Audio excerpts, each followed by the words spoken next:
चरणों में समर्पित था। कुशध्वज भी बहुत चिंतित रहा करते थे कि उनकी पुत्री बड़ी हो गई है, उनका विवाह कर देना चाहिए। लेकिन जानते थे कुशध्वज की ये बालिका कोई सामान्य बालिका नहीं है, यज्ञ वेदी से प्रकट हुई है। तो एक दिन कुशध्वज ने विचार किया और उस विचार के आधार पर उन्होंने निश्चय किया कि भगवान विष्णु ही मेरी पुत्री वेदवती के लिए योग्य वर हो सकते हैं। लेकिन ऐसे भगवान विष्णु को वर के मतलब प्राप्त करना आसान नहीं है। तब कुशध्वज ने अपनी पुत्री वेदवती को कहा कि सारे ऋषि मुनि भगवान विष्णु की कृपा को प्राप्त करने के लिए हिमालय में जाकर तप करते हैं।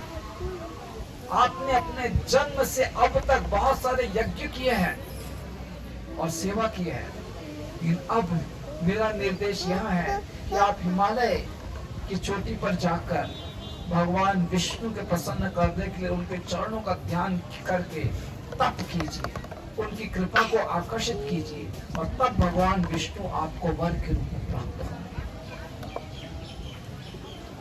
तो अपने पिता का आशीर्वाद प्राप्त कर उनके अनुमति से वेदवती हिमालय जा पहुंचे और त्रेता युग से वो तप कर रही है।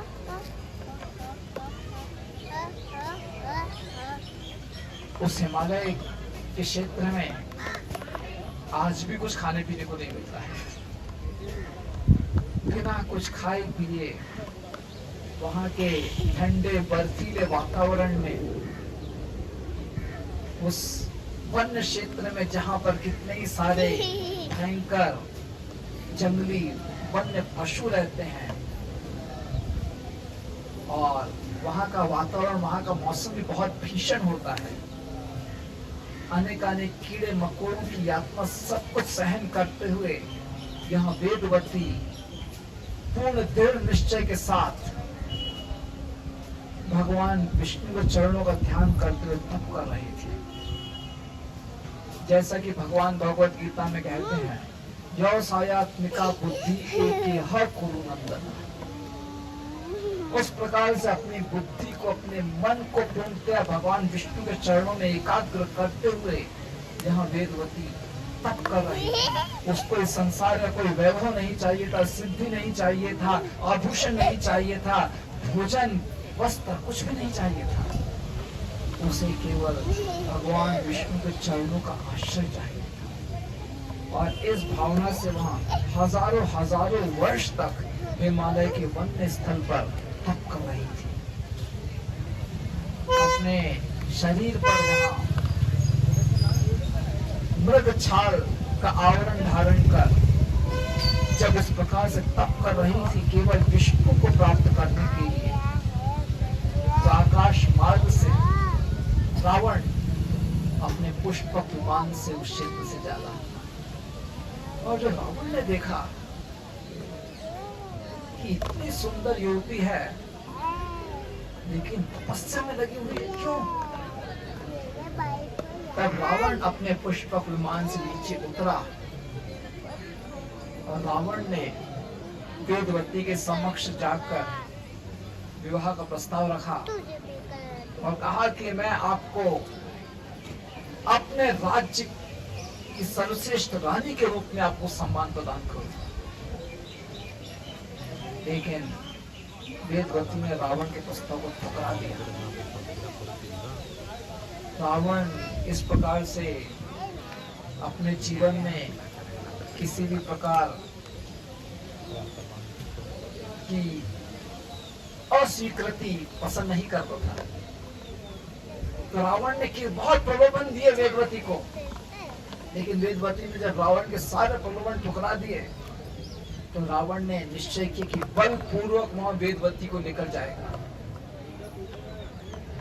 और जैसे ही बलपूर्वक रावण ने वेदवती के केशों को पकड़कर पुष्पक विमान में विराजमान करने का निश्चय किया, वेदवती ने तुरंत अपनी योग शक्ति से उन बालों को काट लिया और तुरंत अग्नि प्रकट कर वेदवती उस अग्नि की ज्वाला में समा गई और साथ ही साथ रावण को शाप दे दिया कि इस प्रकार से भविष्य में यदि आपने कभी किसी के प्रति बल जमाने की चेष्टा की तो वही आपके विनाश का कारण बनेगा। और इस प्रकार से वेदवती का जो तप था वह पूर्ण नहीं हो पाया। तो भगवान जानते थे कि वेदवती की यह इच्छा है कि वो मुझसे विवाह करना चाहती है, जिसके लिए वो इतना तप कर रही है। तो वेदवती को विवाह के रूप में स्वीकार करने के लिए भी भगवान श्रीनिवास के रूप में प्रकट हुए। तो यशोदा माँ की इच्छा थी कि अपने पुत्र का विवाह संपन्न करे और वेदवती की इच्छा थी कि भगवान से वह विवाह करे। ये दो इच्छाएं और साथ ही साथ ब्रह्मा जी की इच्छा थी कि भगवान नारायण बच्चों प्रकट है। इन तीन कारणों के आधार पर भगवान श्रीनिवास बालाजी के रूप में तिरुपति में प्रकट हुए और अपने महान भक्त को दर्शन प्रदान करने के लिए श्रीनिवास बालाजी यहाँ पर भी प्रकट हो गए। इस प्रकार से मैंने संक्षिप्त में आपको यहाँ पर बालाजी की उपस्थिति का प्रसंग सुनाया। आगे और भी विस्तारित कथा हम अगले समय में करेंगे। तो यहाँ पर आप देख रहे होंगे बहुत सारे भक्तगण परिक्रमा कर रहे हैं। तो अवश्य कलयुग में हरिनाम संकीर्तन यहाँ पूजा की सर्वश्रेष्ठ विधि है, लेकिन जो कोई स्थल होता है और उस स्थल पर जो पूजा आराधना की विधि होती है उसको भी हमें सम्मान देना चाहिए। तो यहाँ पर सभी लोग परिक्रमा को बहुत अधिक महत्व देते हैं। तो आपको परिक्रमा करने की मैं बहुत ही सरल विधि बताता हूँ। आपको मैंने गरुड़ स्तंभ का दर्शन कराया। वो गरुड़ स्तंभ का दर्शन करते हुए आप लोग वहीं पर गोल गोल घूम जाएंगे। इस प्रकार से परिक्रमा कर लीजिए, ठीक है ना।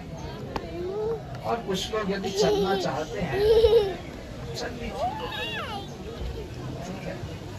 तो मैं आपको 1 घंटे का समय दे रहा हूँ, ठीक है। 1 घंटे में जिसको चलना है चल के परिक्रमा कर ले पूरे मंदिर प्रांगण के चारों तरफ, या फिर गोल गोल घूम के परिक्रमा और बालाजी के समक्ष जितनी प्रार्थनाएं करना है कर लीजिए। फिर से अंदर जाकर दर्शन करना है तो वो भी कर लीजिए, ठीक है। क्योंकि इस प्रकार से दर्शन पुरुषोत्तम माह में तिरुपति में बालाजी का दर्शन करना और इतनी देर तक दर्शन करना संभव नहीं है। ये मौका आज प्राप्त है। तो मैं आपको अपनी कथा करके आपके सौभाग्य को मैं बिगाड़ना नहीं चाहता हूँ। तो आप लोग भगवान का दर्शन कर लीजिए और एक बार आपको कुछ प्रसाद इधर से खरीदना है वो भी खरीद सकते हैं, ठीक है ना। आप इधर उधर फालतू सामान मत खरीदिए, हाँ, फालतू की दुकान में मत जाइए, वो तो कहीं और हो जाएगा।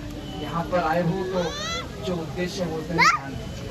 तो बालाजी का दर्शन कीजिए, परिक्रमा कर लीजिए, ठीक है। लेकिन 12 बजे हमको बस में बैठना है, ठीक है। यहीं पर मिलते हैं, हाँ, यहीं पर मिलते हैं 45 मिनट बाद, ठीक है। 11:45 पर हम सभी यहाँ पर मिलेंगे, ठीक है। ध्यान रखो। और किसी कोई थक गया है, यहाँ नहीं अच्छा लग रहा है, बस में बैठना है तो बैठिए, कोई समस्या नहीं, ठीक है। ध्यान रखिए इधर उधर कहीं चले मत जाइए और हमको ढूंढना बहुत मुश्किल हो जाएगा। तो आप लोग परिक्रमा कीजिए, आप लोग एक स्थान पर खड़े रहकर भी वहाँ परिक्रमा कर सकते हैं, जब कर सकते हैं भगवान बालाजी का दर्शन करते हुए गरुड़ स्तंभ का दर्शन, वो भी बहुत अच्छा है।